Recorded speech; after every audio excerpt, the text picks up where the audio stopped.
Eu penso, é que assim, é um erro histórico você pensar com a mente que você tem hoje, como seria no passado. Até porque eles pensavam de uma forma diferente. Mas eu acho assim quase uma loucura assim, se pensar que existiam milhões de pessoas que eram escravas, que tinham uma vida numa fazenda ali trabalhando e de repente, hoje, você está livre, pode ir embora.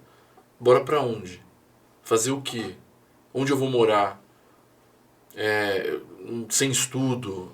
E o Brasil trocando a mão de obra escrava negra por uma mão de obra de pessoas que vinham da Europa, né? De italianos e tal. E aí eu queria que você falasse assim também um pouco pra gente desse processo, porque o negro ficou... Ele não era A própria escravo... sorte. Exatamente. Ele não era escravo, mas ele não era livre também, eu acho. É. Acho que não... não sei se eu tô falando alguma bobagem, Letícia. Não, tem coisas bem bizarras na história, porque antes de se assinar a, a lei da abolição aqui no Brasil, foram criadas algumas leis bem importantes. A primeira lei é essa de Eusébio Queiroz, que incentivou a abolição, mas teve a lei do sexagenário. A lei do sexagenário era uma lei dizendo que a pessoa escrava com 60 anos, ela poderia ser liberta, não seria mais escravo. Só que o tempo de vida útil de um escravo daquela época não chegava a 60 anos. Por quê? Nos navios negreiros, que já vinham cheios de pessoas negras ali, 1/3 sobrevivia. E aí o tempo de vida útil de uma pessoa negra naquela época, adulta, era um tempo útil de 10 anos. Ou seja, não 10 chega... anos só. Adulta, 10 anos o tempo médio de vida. Então, essa pessoa não chegava nem aos 60 anos, mas tinha essa lei. E tinha a lei do ventre livre, que era a lei em que os negros que nascessem depois daquele processo, depois daquela lei, já seriam negros libertos.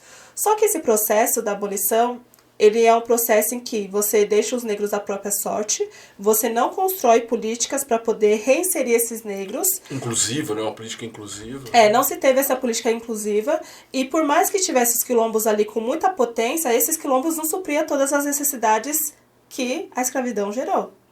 E aí hoje, quando você vê os morros e favelas, é reprodução disso. Quando você vê moradores de rua, é reprodução dessa ação da abolição inconclusa. Quando você vê o sistema carcerário de hoje, é o reflexo disso.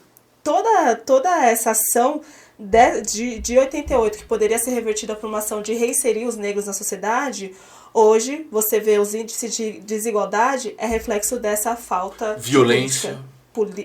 Violência e muito mais do que isso também, desumanização. Porque a todo momento, a gente, quando traz esse processo do negro no Brasil, a gente fala desse ponto de humanidade. O negro era visto como um animal. Uma mercadoria, né? Mercadoria, objeto. E aí, com o tempo, com a luta social, a luta do movimento negro, isso vai sendo ressignificado. Por isso, quando você traz aquele ponto, esfriou? Não esfriou. Existiam ali muitas lutas acontecendo que trouxe hoje uma certa humanidade para os negros, mas mesmo assim, isso não deixa eles longe do preconceito racial que ainda temos em 2023. Então é assim, se hoje, boa parte, você falou praticamente quase todos os problemas que o Brasil tem hoje, né?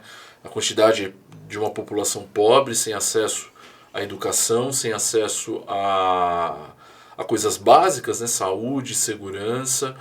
Em que momento da história deste país isso poderia ter sido diferente? Aqui, na abolição, nesse pensamento inclusivo, esse pensamento humano.